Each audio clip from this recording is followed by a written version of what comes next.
ابھی مستنصر کہہ رہے تھے کہ انہوں نے یہ فلم دیکھی ہے اور وہ کہتے تھے کہ پورا ہاؤس فل تھا. وہ بتائیں جی وہ کب آپ نے دیکھا؟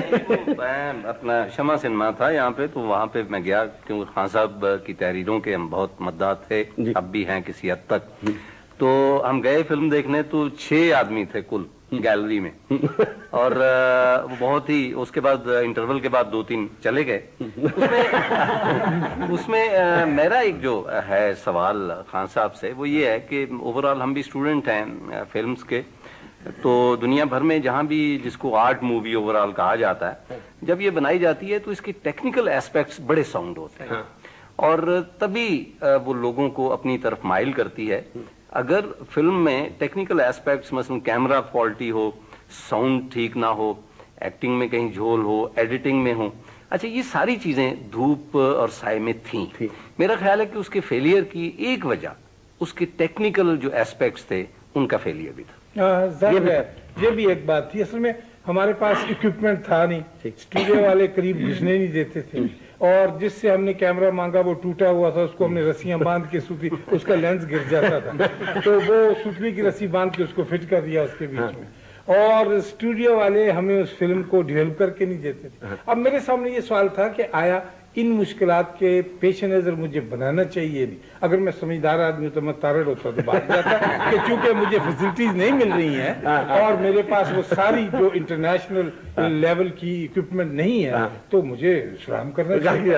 اچھا میں ایسا ضدی آدمی کہ میں نہیں اس میں ہار مانتا تھا کہ یہ میں ضرور کروں گا، اور ایک رنگ کا مجموع تو 100 ڈھنگ سے بات ہے. اشفاق صاحب جی، اب میں آپ سے پوچھنا چاہتا ہوں اشفاق صاحب سے، خیر ہم یہ اس فلم میں مال، کیونکہ آپ لوگوں کے پاس کوئی پیسے لمبے چوڑے ہیں نہیں، یہ مجھے پتا ہے، یہ پکی بات ہے نا جی.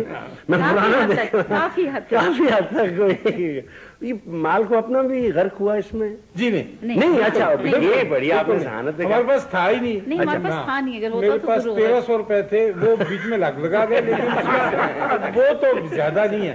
اس فلم پہ کل 80,000 روپے خرچ ہوا. اچھا، سارا نیگیٹو پازیٹو ریکارڈنگ سب کچھ سارا 80,000 روپے میں پرنٹ ایک نکلا تھا جی. تو اس 80,000 بھی شاید زیادہ تھا، لیکن وہ ہمارے جو پروڈیوسر تھے جنہوں نے پیسہ لگایا، ثناءاللہ صاحب اور ایک اور صاحب تھے، چودھری ثناءاللہ ایک اور تھے، وہ خیر انہوں نے کوئی اس میں مائنڈ نہیں کیا. بعد میں بھی ملتے رہے، بہت محبت کے ساتھ، زیادہ وہ اس لیے کہ وہ ان کو دکھ اس کا کہ جب میرا منہ اترا ہوا تھا تو کہنے لگے ہمارا تو چلو پیسے گئے، اس بیچارے کی نیک نامی 4 آدمی اسی کو، جیسے تارڑ کہہ رہا تھا کہ ہم ان کی تحریر کو پسند کرتے تھے، اب بھی کرتے ہیں کسی حد تک، تو یہ کسی حد تک کی شرط جو تھی یہ اس فلم کی وجہ سے تو باقی رہ گئی. اب مجھے بار بار یہ لوگ کہتے ہیں کہ چونکہ وہ پاپولر نہیں گئی، اور پاپولر ٹھہرنا تو ایک پسندیدگی کی نشانی ہے نا، تو میں اکثر سوچا کرتا ہوں کہ دیکھو بال جبریل کے مقابلے میں بانگے دول بہت زیادہ بکی استاد امام دین،